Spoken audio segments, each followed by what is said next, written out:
It's a simulation city building game in which you build a city on the back of a huge wandering creature.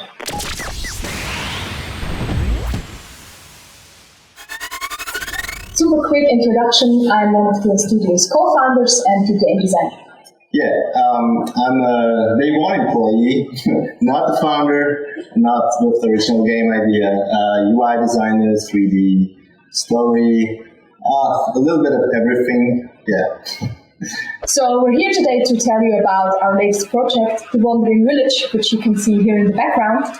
It's a simulation city building game in which you build a city on the back of a huge wandering creature.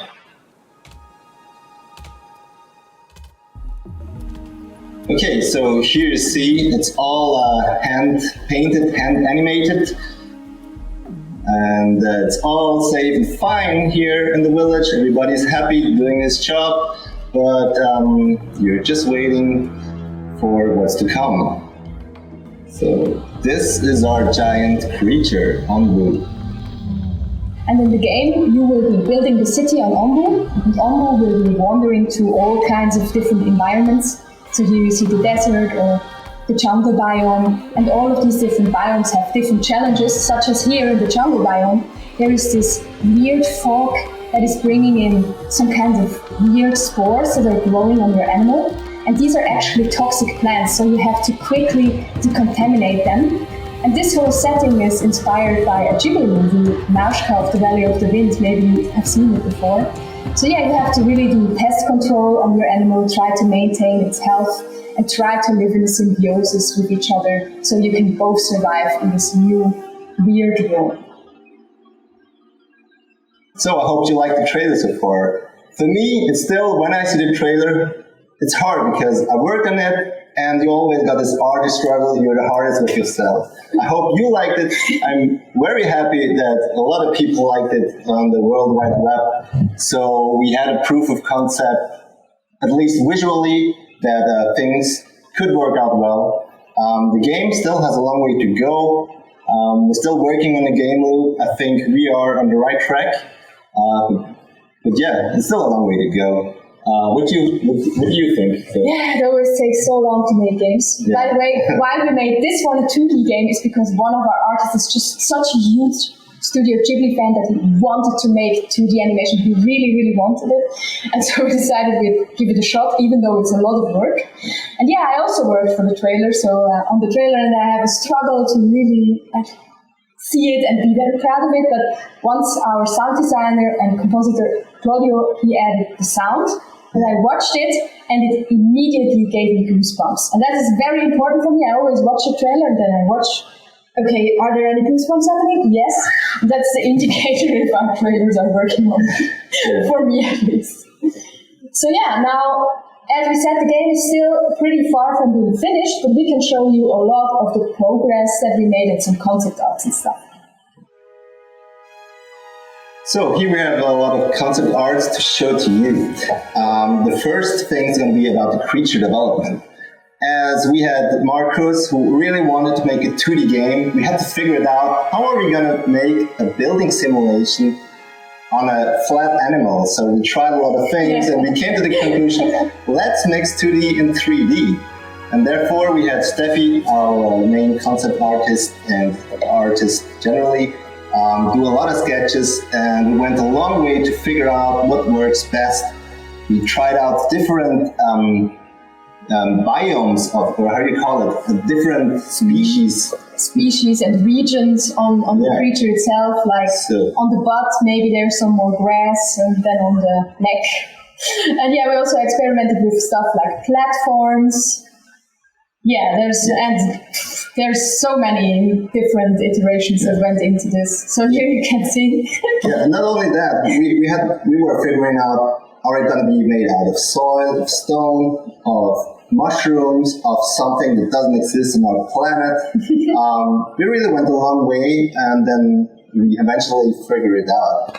Yeah, it was mushrooms was the main topic for a long time before we moved away from it a little bit. Yeah, here you can also see like some sketches from the little cities and different iteration processes on different parts of the animal. We really liked this idea with the roots coming out of the legs. And one reason that we moved away from the whole the animals made out of flesh thing is because just people found it very gross. So in the prototype we made, you would basically dig into the flesh on the animal's back to plant stuff in it, and people were like, ew, I don't want to hurt it. Is that blood?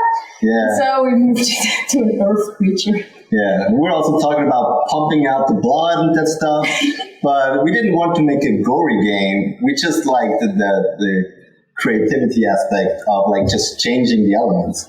Yeah, and this was actually the first time we made a 3D model and made a very simple walking animation out of it. So this was basically the first prototype that we put together then.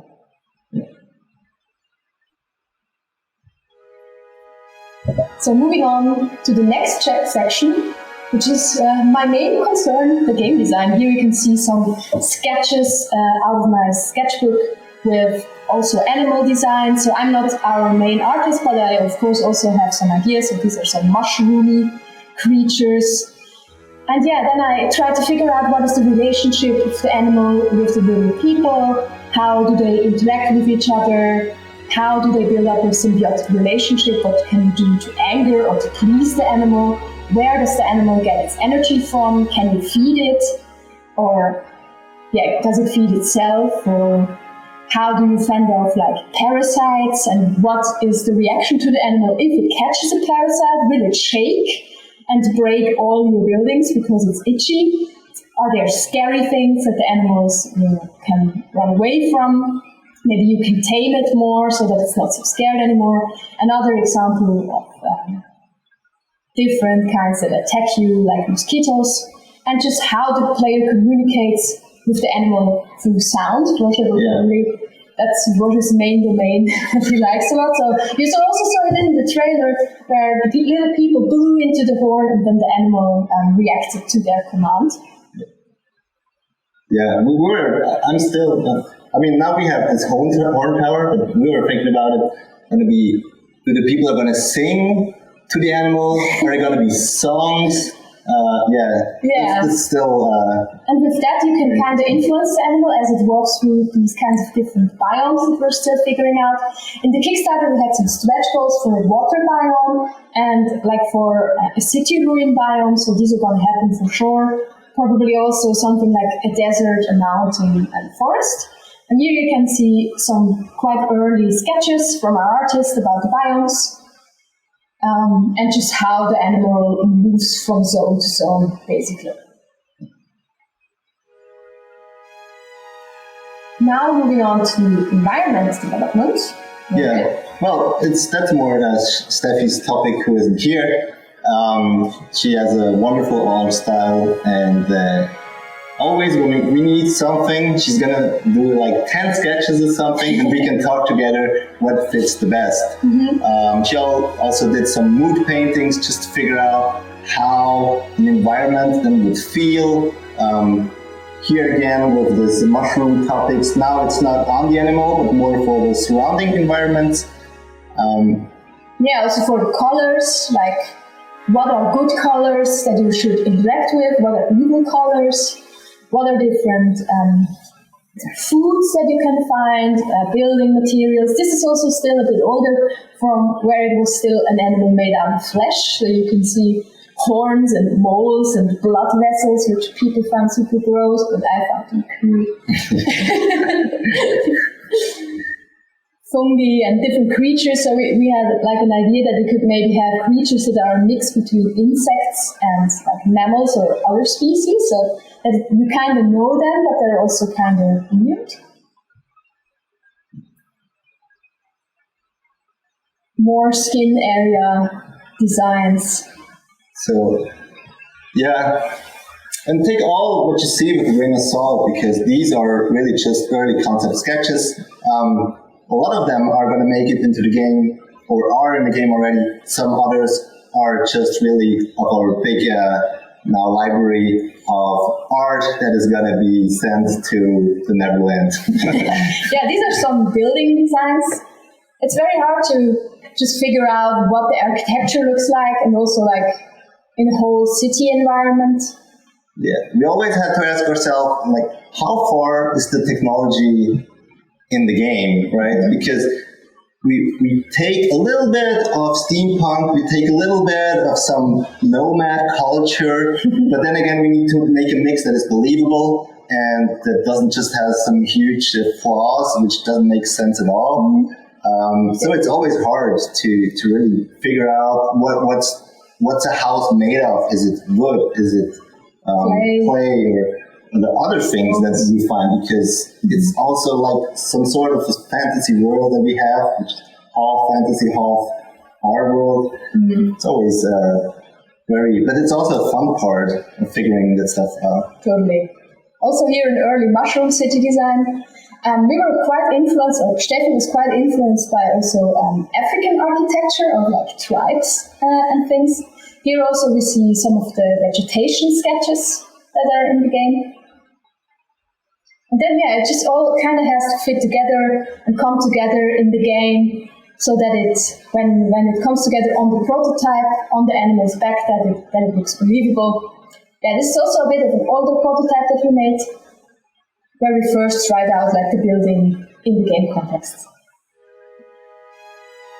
Finally, we have the the character development. So that's Marcus' way to go. Even if he's an artist, he's very technical. So he really made the studies. How big should a character be compared to the world, to a building, to a tree?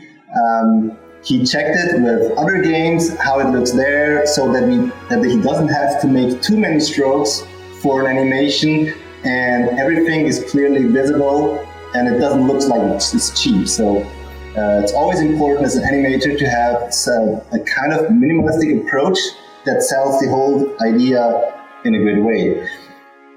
So you can see here some of the sketches with the different sizes. How big is the head? The game should not look too cute, but still kind of cute, kind of Studio Ghibli inspired. What are the shapes? How do you recognize also like the different classes in the game? So there are like different workers for different tasks. Yeah, there's a lot more of these coming in now. You can see here. We were also a bit inspired by Hollow Knight, as you can see, for the first character designs. Different approaches, different shapes, until we finally arrived at something that we liked, and then we put it into animation for the first time. So you can see here all the different single images, how they move, what kind of interactions they can do, and it's a lot of work to do all these pictures and color them, I can tell you. Yeah, that's just the regular animator's life. Yeah, but it's his own fault he chose to do it. I think it's great that he's doing it. So I talked about our artists working on different buildings, and this is one example. This is the animal tamer building. So the idea is that you can basically find different kinds of animals, for example birds, and then tame them and have them as pets, or have them as helpers that help you, for example, with scouting or with scavenging resources. And this other picture here was made by Steffi to help me with the story, to show us how was the civilization before the big animal was traveling the world?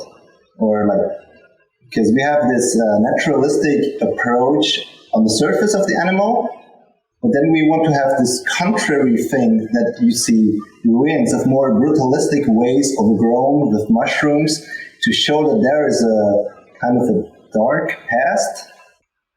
So Roger, you talked about the ruin in the old civilization, and you can see that these are sketches actually for the ruins biome. So the player will probably wander through some of these old cities and maybe discover some clues on what happened back then. Me, for my part, I'm working on UI design.